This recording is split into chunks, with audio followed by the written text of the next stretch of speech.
Thank you very much, everybody. Thank you. What an honor.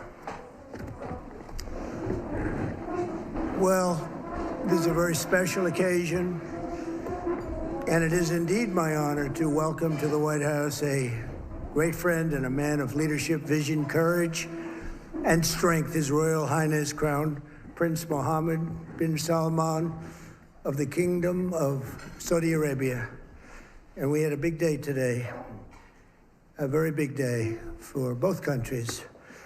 We've gotten to know each other well over the years, and he has become a true partner for peace and prosperity for our countries and for the world and for peace in the Middle East, which was a crowning achievement for both of us. And I just want to say that Crown Prince Mohammed, we're delighted to have you with us at the White House. Very special, very, very special.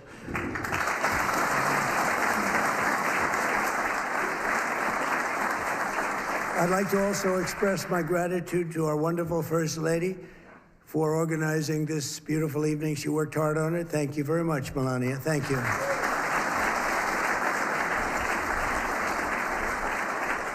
And we're pleased to be joined as well by Vice President J.D. Vance and his magnificent wife, Usha. Thank you. Thank you, J.D. Speaker of the House, Mike Johnson, and his wife, Kelly. Thank you, Mike, wherever you may be. Thank you. Thank you, Kelly. Princess Rima. Thank you, Princess Rima. Such an incredible representative of your country. And you really are. We really appreciate it. Great job you do. And members of the Saudi delegation, we want to thank you very much for being with us. We spent a lot of time with you today in the cabinet. You're extremely good negotiators, that I can tell you. So I want to thank you. And we have so many other unbelievable dignitaries. I won't talk too much about you because we'll be here all night. This room is loaded up with the biggest leaders in the world, business, sports. You know, my son is a big fan of Ronaldo, wherever Ronaldo is here. Ronaldo. And Barron got to meet him, and I think he respects his father a little bit more now, just the fact that I introduced you. So I just want to thank you both for being here. Thank you very much. Really an honor. But I want to thank everybody because you have the biggest business leaders in the world. You have the biggest leaders politically anywhere in the world. And I think it's a group that maybe to this extent has never come together quite like this. I only wish we had about 2,000 more seats. We would have filled every one of them 2 times over. But very soon you'll be having that. And we'll have to do another one in about 2 years from now. But we really do. We appreciate it very much. It's a special privilege to welcome His Royal Highness to Washington this year as we mark the 80th anniversary of the first meeting between U.S. President and a Saudi king. 8 decades ago in 1945, President Franklin Delano Roosevelt met with the Crown Prince's own grandfather, the founder of the Saudi Arabian incredible country, and that was King Abdul Aziz on the deck of the U.S. Navy cruiser, and a beautiful one at that, and it's become known for that meeting all over the world. The two became immediate and warm friends, and in fact, when we were walking down the Presidential Walk of Fame today, I said, so which one, other than Trump, of course, because Trump absolutely is number one in this category, meaning friend to Saudi Arabia. I said, which is the greatest of the president's friends of Saudi Arabia? And I think you said, very truly, Franklin Delano Roosevelt. Now, he's a Democrat, so I don't know. But I understood it, and it's true. He was a great friend, and right now you have the best friend you've ever had. But ever since, our countries have been enduring partners, and together this evening, we're making that partnership closer and stronger than ever before, and we've never had the relationship, our countries, like this. We had four great years, but things happened today, and documents were signed, and we went through a lot during the first 9 months. And we have a very different Middle East than we had when I first came into office, like I would say day and night. As I saw during my wonderful visit to the kingdom in May, with the Crown Prince's help, Saudi Arabia has made extraordinary strides and grown into an economic engine and really a modern day miracle, an amazing transformation, and all for the good. This opening up of the new avenues of cooperation between the United States and Saudi Arabia is really unprecedented. And on that trip, Saudi Arabia announced that it will invest an incredible $600 billion. That means jobs. That means jobs. It's also good for your companies, but I'm only interested in the jobs for your country. I'm not interested in the profits, but I guess the profits are there too. But $600 billion in the United States. And today I said, any way you can up that? And he said, I am going to up that to $1 trillion. So he's investing $1 trillion into the United States. And when I was in Saudi Arabia, he looked at me, and I've used his name all over the place because he was the first to say it, but a lot of people have said it after. He said, you know, 1 year ago, we thought your country was dead, and now you have the hottest country anywhere in the world. We are the hottest country anywhere in the world right now. So I want to thank you for giving me one of the most effective lines that I have. And I quote you, and I quote some others, but I always put you up at top. But many people have said that. This week, we're also signing exciting agreements on civil nuclear energy, critical minerals, and artificial intelligence, numbers that nobody's ever heard of before. And Jensen, I want to thank you. You had a great meeting of NVIDIA, wherever you may be. And I want to thank Tim Cook and Apple for all of the money that you're investing in the United States. They're both investing $600 billion, and we have numerous other companies in the room that are likewise investing large sums because they believe in what we are doing and what's taken place, this miracle that's taken place in the USA. Together, these will come together. We're going to have support the many thousands of American jobs that have been created and help solidify the USA and the world leader. We're really now, by far, the world leader in technology, and nobody even questions it. Advanced manufacturing and other vital industries. They were saying 2-3 years ago, when the country was really losing business, not gaining business, that we'll never be manufacturers again, we'll never be doing any of these businesses again, that are coming back to us in record numbers. AI plants, but maybe even most importantly, in a sense, the auto plants. They're all pouring back into the United States. And I have to say, because of tariffs, I'll also say because of November 5th, the election.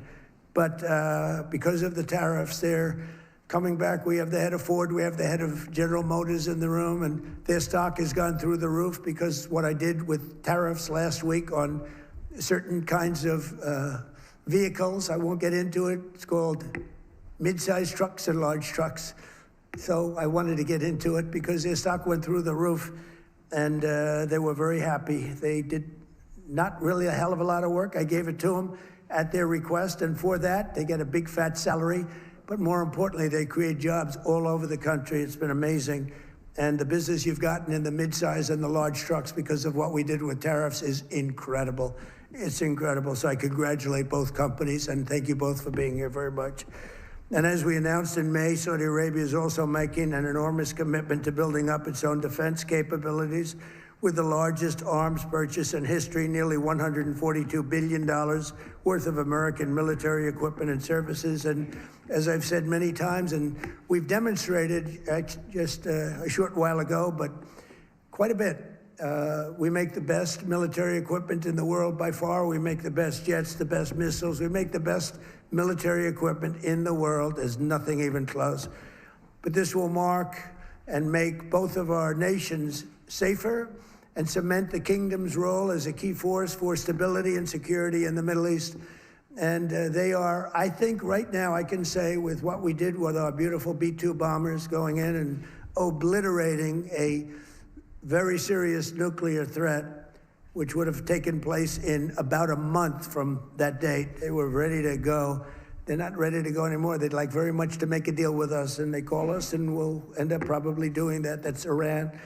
But when you really think about it, Your Majesty, I think that this is the best in terms of safety. Saudi Arabia has never been as safe as it is right now.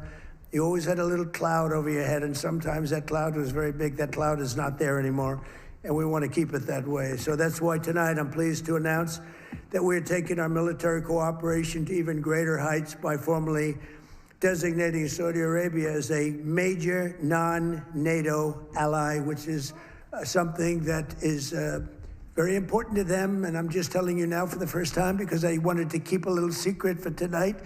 I just heard him say, "Oh, that's nice." That's another point you won today.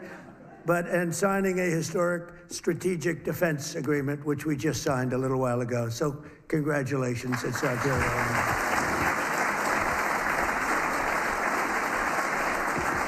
A stronger and more capable alliance will advance the interests of both countries, and it will serve the highest interest of peace, and we all share in peace, and we've never had and been so close to truly everlasting peace in the Middle East. All my life I've heard, oh, peace in the Middle East, but it'll never happen. We did it. Now we have to make sure it matures properly and is really as strong as we think it can be, but we've gotten all good signals. I want to just thank you for all the help, too. I want to thank the Crown Prince for the role he played in the transformational peace deal that was achieved last month, and so many of the other things that happened to end the war in Gaza. Gaza, while it looks a little bit messy, it has for many, many years, I will tell you, many decades, but it's getting very close to being perfected, and people are shocked. And even the great experts that have gone around criticizing badly every country and every president and everything, they're all saying that what's taking place in the Middle East is a miracle. They're just calling it a miracle, and we're going to make it a miracle, and we're very close to doing that.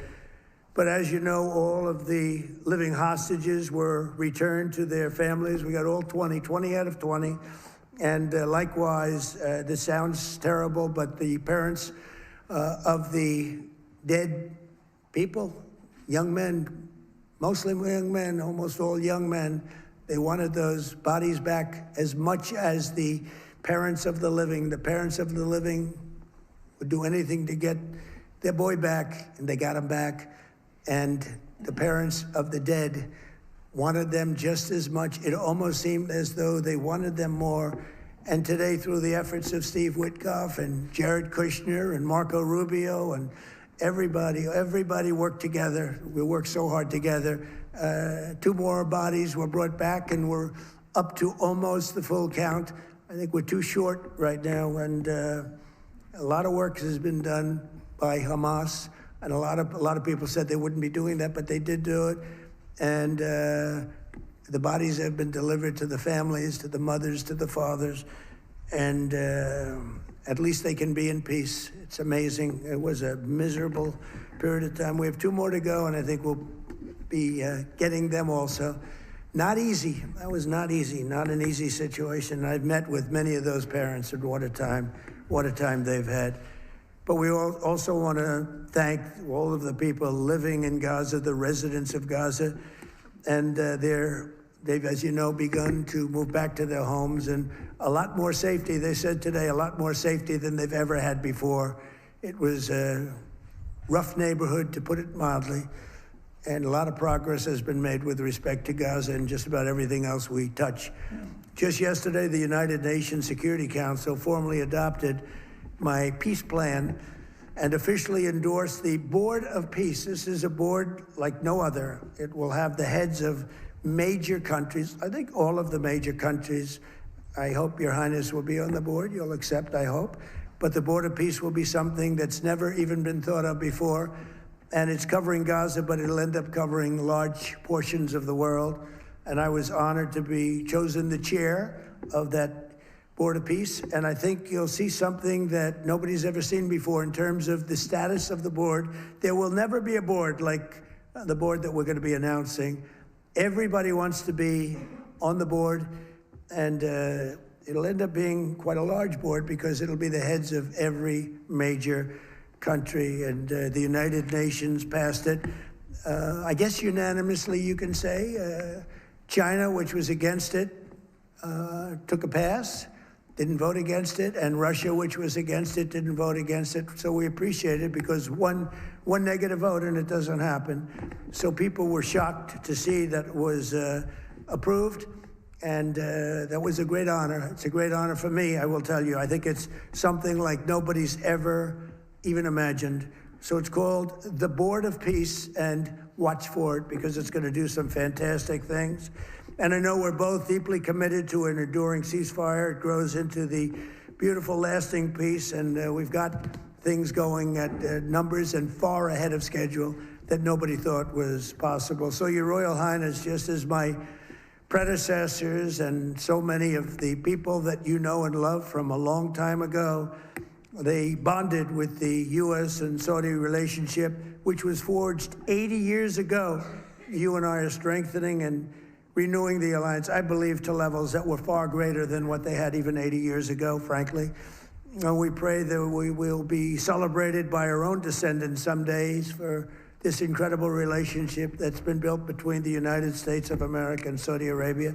Someday they maybe will talk about us as being two wonderful men. Forget about great. Wonderful is okay. But two wonderful men that did tremendous work for their countries, and that bond is very important. Our friendship and blessings to America, to the Kingdom of Saudi Arabia, and to the world stand out and will always stand out to me. So I look forward to working with you, and we'll be here for 3¼ years. For the Trump, that's like an eternity. You know, for somebody else, that doesn't sound long, but we love doing it. We love, you know, we have an expression, make America great again, and that's what we're doing beyond what anyone even thought possible. So I just want to thank you for being a very big part of it. And I want to thank you for a $1 trillion investment and contribution toward our country. That's a lot of jobs. Thank you very much. Thank you. Please.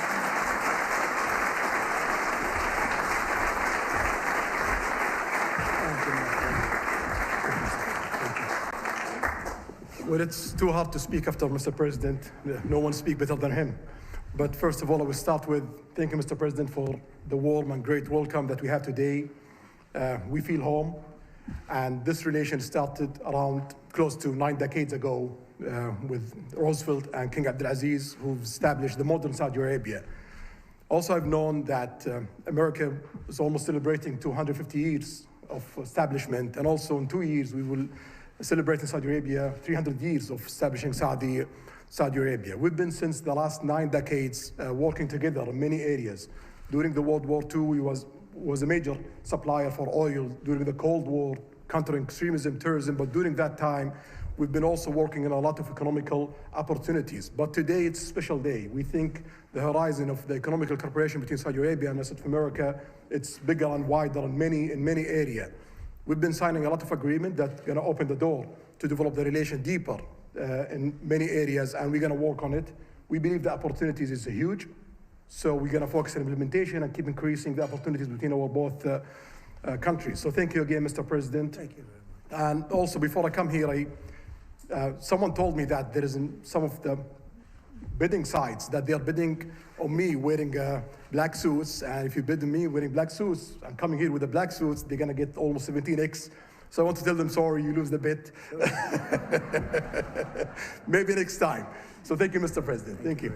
Very much.